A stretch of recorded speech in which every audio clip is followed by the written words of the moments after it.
Hey world, welcome to another installment of Lost Speaks. I'm your host, Terrell. Yeah, so today's episode is basically our version of a bonus episode. We call these mini pods. These are basically bonus episodes where we just talk about the most randomest thing we can think of, or in this case, that I can think of. So before we go any farther though, I do want to shout out our artist of the month, King KC. Y'all go stream his music up. He's been doing a lot lately, y'all. He's open for 3-piece. He got a show coming up October 1st with Taco. And there's a lot of great artists involved in that show as well. So y'all make sure to tap in with King KC. Follow him on Instagram and all that. His information is going to be in the episode description. Also, you'll find a link to his album or EP rather. Well, I believe it's his album, Victory, his project Victory, in the description as well. But any other than that, I don't have too many announcements or too much to say. We're gonna jump right into it because many pods, we don't gotta do all the regular housekeeping things. So here's the thing. Today's episode is entitled I Love Music, my top 5 music biopics. So it's I Love Music, my top 5 music biopics. So if y'all might recall, if you have been a long time listener of Lost Speaks, you might recall we did an episode toward the end of 2020. It was entitled diving into music biopics. That episode was an episode where we talked about music biopics and we talked about people's perception of it. What I mean by that is, what people thought about the episodes. Not episodes, what they thought about the biopics. I named some that were horribly done, because there were a lot of them that were horribly done. I named some of the ones that I liked the most. Some of the ones that were done great. So I'm going to repeat some of the stuff that you heard in the episode. I'm going to repeat. And I'm also going to put that episode, Diving into Music Biopics, in the description as well. So you can go back and listen to the episode and listen to a full breakdown of biopics and people's reactions. So I went back and I'm pulling out some of my favorite biopics. So I picked 5. There's a bunch of biopics, so I picked 5 of them. That's my favorite. I got a couple of honorable mentions, and I have, of course, I got a list of worst ones. Y'all. Wouldn't be right if I didn't mention the worst ones. So here's what's gonna be. So here's what we're gonna do. Let's go jump right into it and start the countdown. So I'm gonna name the movie, the biopic, and I'm going to tell you why I picked it and maybe a little bit about it. So let's get to it. Number 5 is Straight Outta Compton. Straight Outta Compton, the NWA biopic. Self-explanatory why I like that one, man. It's NWA, man. You talking Ice Cube, Eazy-E, MC Ren. You're talking about you're talking about artists, not artists. Yeah, you're talking about artists who shaped the hip hop culture. You're talking about how Eazy-E was a drug dealer, and he showed how drug dealers are the best music executives or business in general, because doing drug dealing is basically a business. Whether you want to admit it or not, that's a business. And Eazy-E was a drug dealer at first, and he used what he learned in the streets as a businessman. Even though, because Eazy-E wasn't nothing but a street guy, that's how he was able to easily get played by Jerry Heller, and that's why some of them contracts wasn't right if you really think about it. What does man know about contracts? He's a street dude. What would he know about contracts? That's why the contracts wasn't right. Pay attention. Nobody that was signed to Ruthless had a decent contract. all because Eazy-E didn't know much about business, so he had Jerry Heller running the business, and Jerry Heller knew how to make money, so he gonna use Eazy-E as the face to sign these artists. That's why that's why the paperwork was sleazy, as Busy Bone would say. But Shadow Compton, at the end of the day, Shadow Compton was a great movie. It told the story. I mean, with about at least 2 hours, it did what it had to do, man. I enjoyed it. Like previously mentioned before in the Diving in the Music Picks episode, I went to see that movie about 3 times, y'all. That's how much I liked it. Every time it got more interesting. It was just crazy, and it was crazy. My favorite part was how Eazy-E didn't know how to rap a lick, and Dr. Dre was having him make the list. Was having him, he had to punch in. You know, the thing about recording, this man had to literally punch in his he had to literally punch in his words, every line. But it's a dope song. So know what we're gonna do, y'all. So here's what we're gonna do. We're gonna go to something else, y'all. I got something else for y'all. We're gonna keep this list going. Like I said, so I don't want to make this too long. Number four, biopic. I guess depends on who you ask. You might say, well, this is a mini series. Technically, this is a mini series, but at the end of the day, it's a biopic as well. The Jacksons and American Dream. That's number 4. What else can you say? It's a movie about a legendary family. Jason Reaver played a young Michael Jackson in there. You know, he played a good Michael Jackson. He was really good in that. You know, Jason Reaver, man, he's an underrated legend in this music game. So Jason Reaver, kind of matter of fact about Jason Reaver, man, you know, Chicago homeboy. Matter of fact, I believe, if I'm not mistaken, I think I Can't Wait to Be King just made it to a big plateau in music, gold or platinum or something like that. Also, my man still get paid off Just Can't Wait to Be King. So Jason Reaver, he's an underrated legend out here, y'all. So he played a good Michael Jackson. The guy, R.I.P. I believe his name is William Drayton. He actually looked like Michael Jackson, and he did a good version of the older Michael Jackson. So, you know, all together, I feel the acting in that movie was great. The delivery in that movie was great. Yeah, it was a great story all around. That's why that makes the number 4 biopic on my list. Oh, did I forget to mention that this is my list? So, I mean, like I said, you might disagree or agree, or you might have other ones that you think should be the big 5.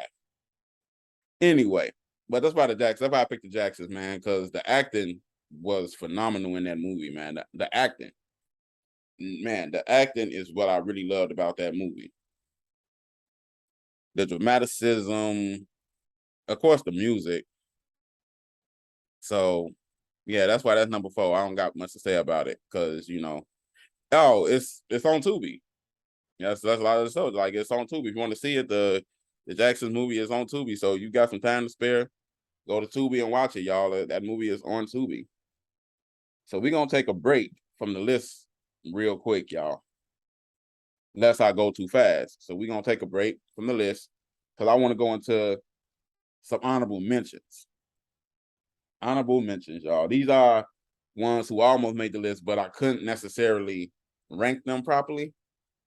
So because I couldn't rank them properly, here's what we're gonna do. Check this out. We got Get On Up will be my first honorable mention. R.I.P. Chadwick Boseman. He did a great job of portraying James Brown.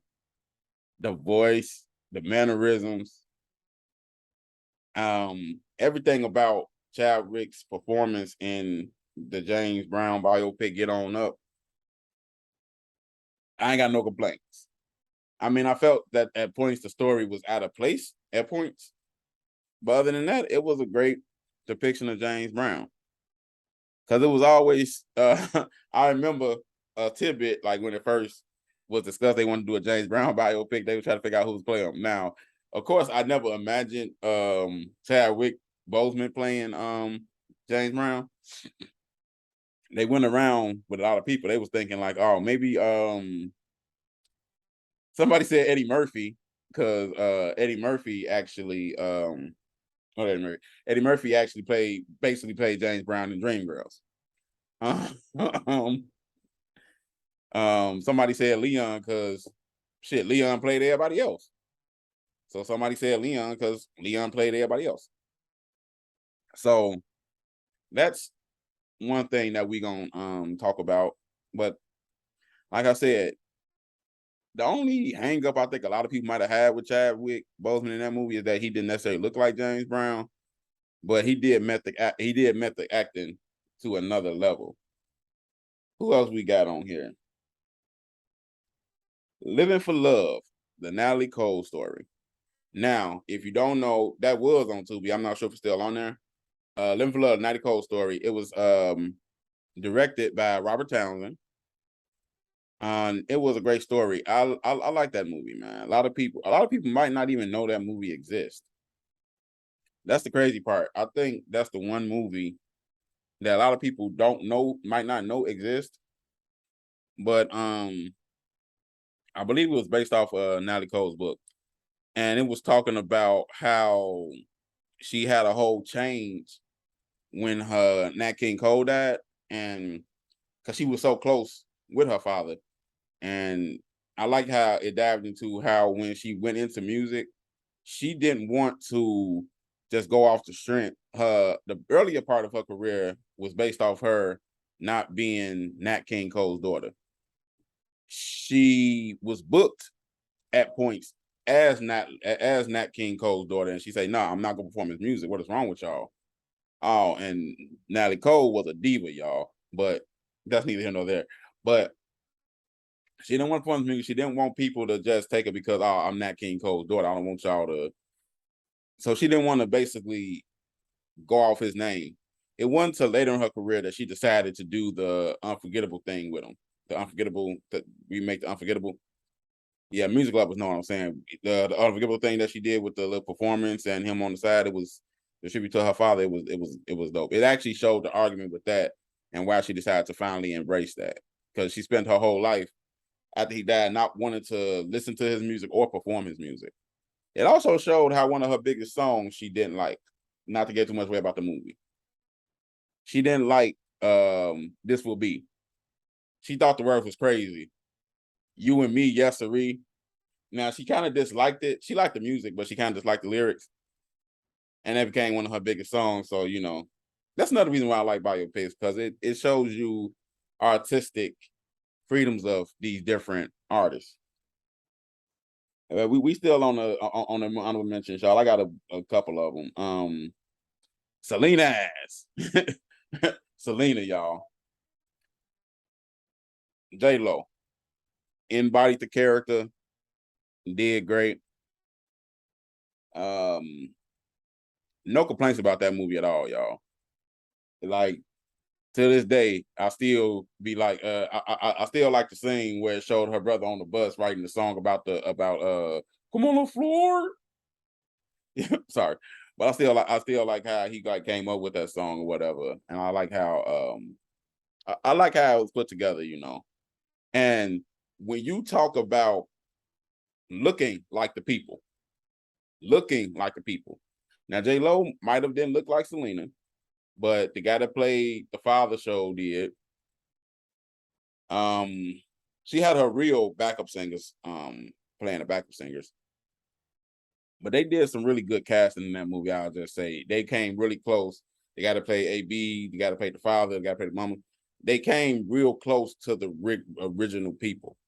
The only one that didn't come as close was the guy who played Selena's husband, but they came real close to looking like the real people.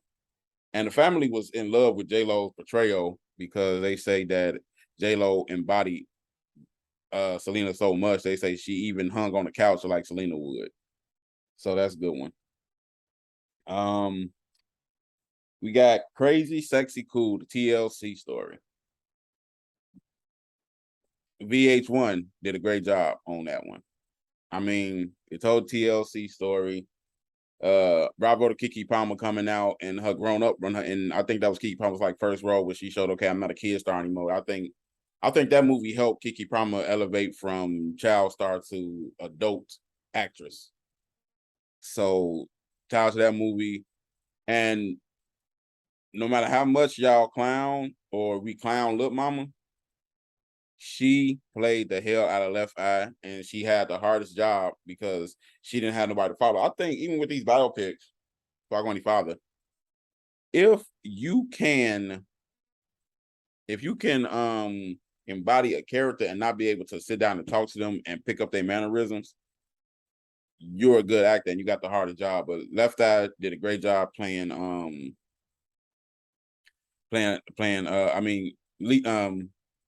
Lil Mama did a great job playing Left Eye. And also Juice Adora, I really wasn't her portrayal of T-Boz, I don't know, that was so, but other than that, movie was great. Movie was great, y'all. I got a newer one, Respect. Respect with Jennifer Hudson. If you ain't seen Respect, I'll suggest y'all go see that. Marlon Wayans played her husband. He did a great job. Jennifer Hudson, she was made for that role. Jennifer Hudson was able to show her acting chops. That movie finally showed her acting chops. I mean, don't get me wrong. I understand that Dreamgirls probably showed y'all whatever y'all want to see, but she literally showed y'all that I do this, that I was born to play Aretha. This is why Aretha reportedly pick Jennifer Hudson, because she knew she was going to embody her perfectly. And so, yeah, so like I said, he embodied her perfectly. She embodied Aretha perfectly. So that's the I gotta say about the movie. And the way she came up with the part in Respect was dope. I don't want to get too much away because I know it's a newer movie and some of y'all might not have seen it yet. But if y'all get the chance, y'all really have to go see Respect. Y'all really have to go to these streaming services and watch Respect, y'all. Y'all really got to watch Respect, because great movie, great way to honor the Queen, Aretha Franklin, y'all, not the Queen, not Queen Elizabeth, not Queen, not the Queen that just passed, Queen Aretha Franklin. Like, I ain't going into the other thing right now, and I probably will never go into that on this show. Anyway, last but not least, now hit the table on the honorable mentions. We got What's Love Got to Do with It? It's like a Tina. I mean, what can I say? That was a great movie. Whether it was a movie bashing Ike or not, it was a great movie. So Ike and Tina was a great movie, y'all. So whether it showed Ike in a bad light or not, it was a great movie. The storytelling was good. Now, the only thing that I got my only issue with Tina Turner, not the movie in itself, is that how many times is you gonna bring up the fact that she was beat by Ike and you didn't want to leave? Like, you didn't want to leave because you felt obligated, because he basically showed how that man basically put a guilt trip on her. It was basically a guilt trip. That's what it was. It was a guilt trip. All these other people leave, all these other suckers leave. So you're gonna leave me 2 minutes? You're gonna leave me 2 minutes? You know, but I see what she said when she say, I'm not going to give back Tina Turner because I worked hard for that. I earned that. I earned name on the building, because remember if you really pay attention, when she first started touring, and that's why I like these biopics, because when she first started touring, if you notice, when she say, well, if she didn't like him or she divorced him, why she keep that name? Think about it. When she first started touring with him, she wasn't nothing but she was a singer, but she was a singer on his tour, but she didn't get billing. She had to work to get in the billing to be where she was at. So that's why she kept that name. Anyway, that's all for the honorable mentions, y'all. We're gonna get back to the list. Number 3, Ray. What about Ray Charles?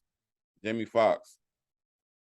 Man, if you didn't know Jamie Foxx could act or could do anything, Ray showed you. That's the thing that showed everybody that Jamie Foxx is something to be reckoned with. That's the movie that showed you Jamie Foxx is who to be reckoned with in this mother. He is something to be reckoned with. Now, we all knew that Jamie Foxx knew how to do impressions, but man, if you didn't know any better, you would think you was watching the man himself, Ray Charles. So, man, shout out to Jamie Foxx and Ray. I'm not going to detail the movie because we all done seen it by now, but shout out to Jamie Foxx portrayal in Ray. Number 2, shouldn't come as too much of a shock to anybody. Oh, it might. The New Edition story, or if y'all want to call it miniseries, whatever y'all want to call that, the New Edition story. BET actually did pretty decent. The New Edition story, I liked it. It showed stuff that I knew but didn't know. I didn't necessarily know that. Well, I kind of could assume. I didn't necessarily know that Ralph say, "Well, you ain't finna get me unless you beside my boys." But I did know the point about them getting a penny. But then you look at the movie, I'm like, so y'all saying that nobody reads contracts. So did y'all moments has picked it and heard some money and signed a contract?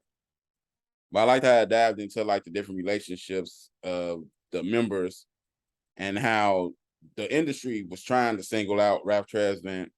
And but the biggest point that I liked is how the real way everybody really actually reconciled was at Ronnie DeVoe's wedding. And I like how it finally took the heat off Bobby Brown a little bit to show that he wasn't the only one that was battling drugs. He was just the only one who it was known. Like most of us didn't know that Ricky battled drugs. So I think that was a good balance to show that, okay, Bobby Brown was picked on for so many years, but he wasn't the only one with struggles. He was just the only one whose struggles were blasted out. So that's why I say. So, like I say, great movie overall. Another movie I can watch. That's a movie I can watch over and over, and I have watched over and over.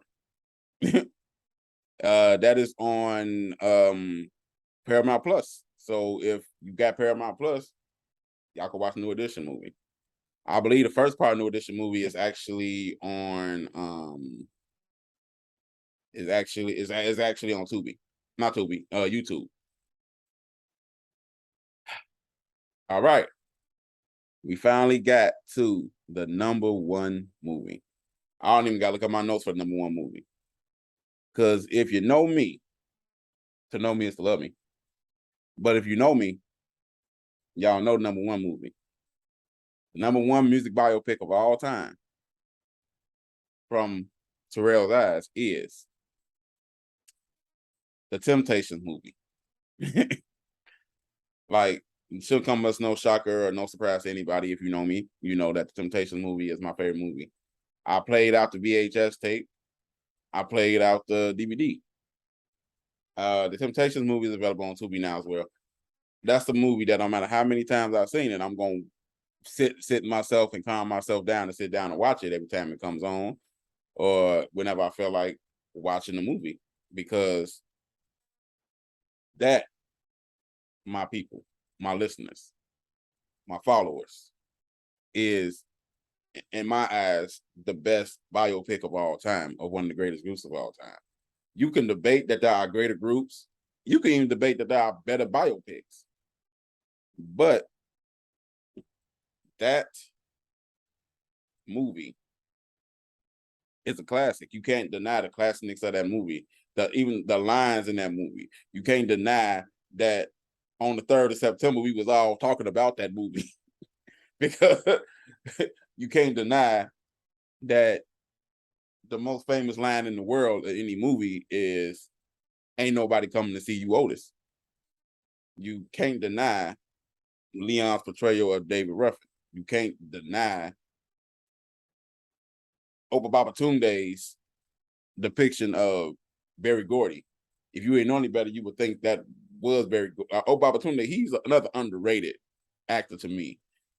No matter what part he gets in anything, he does it. He like, look, I'm gonna take advantage of my screen time. When I come on here, I'm gonna show y'all why I got this part. I'm gonna make the most of every piece of screen time I get. So that will be forever installed as the greatest biopic of all time. My number one movie, The Temptations. Whether a lot of it was fictional, or whether a lot of the stuff was dramatized or not, it will still be one of my favorite movies. Point blank, hands down, period. No explanation point. Anyway, y'all, let's get to the before I go, I gave y'all my favorites. I gave y'all my honorable mentions. I'm about to hurry to a close, man. I'm about to get out of here, man. Like I said, this is a mini pod bonus episode, so not gonna be too long. So here's what we're gonna do. I'm not gonna leave here without telling y'all. I'm pretty sure I named these movies before in the biopics thing, but I'm not gonna leave this episode without reminding y'all about horrible biopics, about just plain horrible, like worst, like plain. Why did y'all make this?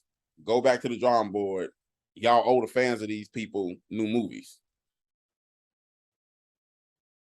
Just as simple as that. Y'all older fans of these people, new movies. Aaliyah. Lifetime Aaliyah.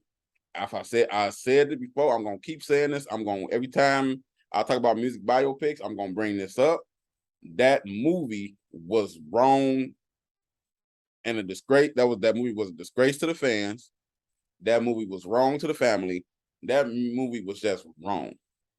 And I'm gonna go into real quick why it was so wrong. And I don't care if this sounds so repetitive. I'm pretty sure y'all go back into that episodes. Y'all gonna hear my rant about that. But I'm gonna tell y'all again just because I can. Aaliyah's biopic.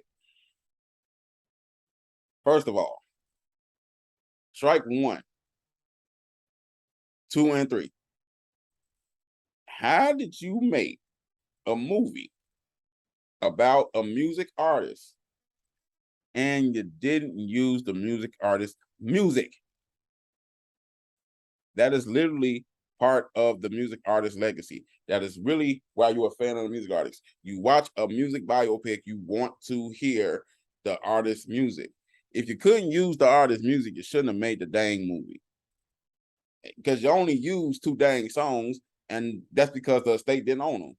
Y'all used the one that she sung from the Isleys, and the one she sung from the Isleys, Let Me Know. Let me know. Let me know. That one. And then what's the other one? And then the one from Anastasia, I believe. Like, really? Come on, y'all. Y'all could have did way better than that. And this cast, I'm gonna go on this casting for the 50th hundred time. Every time me and my wife talk about this movie, I'll talk about this casting. Y'all got Timberland that was looking like Genuine. Y'all used the wrong era, Missy. Y'all just put some baggy clothes on and used the wrong era. That was a way wrong era. I don't know what kind of beat y'all had that man throw on. They made Arcade look like a creep, even though he might be a creep, but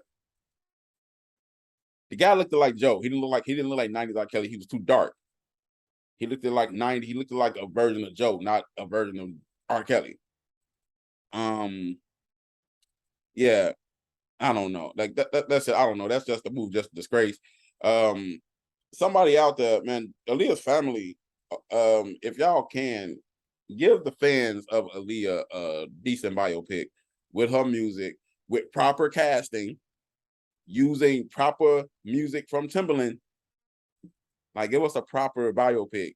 Like, I don't know what that was. Who else we got? Whitney. The Whitney movie. A Lifetime's on the road, y'all. It's a Lifetime again. The Whitney movie. Now, I'm gonna tell you, the Whitney movie wasn't bad because it was bad. It was bad because it focused too much on Bobby Brown. I guess they wanted it to be the love story of Whitney and Bobby, but because y'all had more, it felt like, okay, y'all showing us Bobby. Y'all showing us how Bobby dealt with Whitney's fame. What about Whitney? Now, they couldn't use Whitney's voice, but they was at least able to use her music. They got around it. They used Deborah Cox. Don't get me wrong. Deborah Cox killed them Whitney songs. She vocally killed them Whitney songs. I'm not gonna lie. The actress that played Whitney, she did a great portrayal. She did a good portrayal. The problem was the storytelling of the movie. Y'all owe us a Whitney movie now. Bobby Brown got 2 movies, man. And then the guy that played Bobby Brown, y'all was just tweaking. I'm not gonna go into that. Y'all was tweaking. Y'all was on something that just was wrong. But like I said, like it would have been exceptional if the movie was more about Whitney. Well, I mean, y'all did better than the Leo biopic with that one, so I'll give y'all that one. Anyway, what's next? Tupac. As much as it pains me to say this, Tupac, All Eyes on Me. That movie was bad. Much as I like Tupac, that movie was rushed. It was told wrong and it was rushed. I felt like they wanted to do a Tupac movie so bad that they didn't take their time to give us a story. I felt like they just took a whole bunch of articles and made a movie about it. Tupac movie was overly rushed, y'all. Y'all owe us a redo. Give us a good, decent Tupac story, and not I'm gonna get a snippet from an interview, or a snippet from a magazine, a snippet from stories I read, and put them all together and make one movie. I mean, now the casting, I'll forgive y'all on the casting. I'm not gonna brag on the casting. Y'all did great with the casting. The guy that played Suge Knight, good choice. Guy that played Tupac, I think the good choice. The Snoop Dogg character was kind of scary because he sounded like Snoop Dogg. Yeah, like I say, I think overall y'all did decent casting with that though. The casting was decent overall.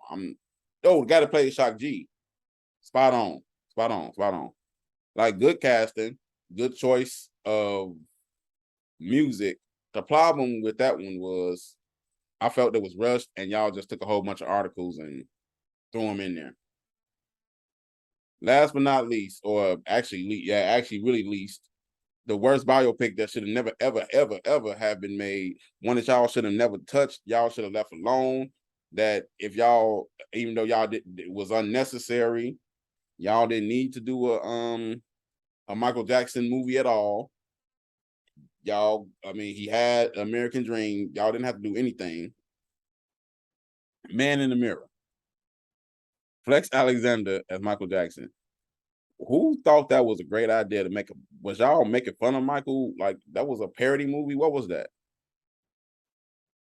And you talk about not using music. Y'all had that man posing. That man, y'all literally had that man posing. What the really?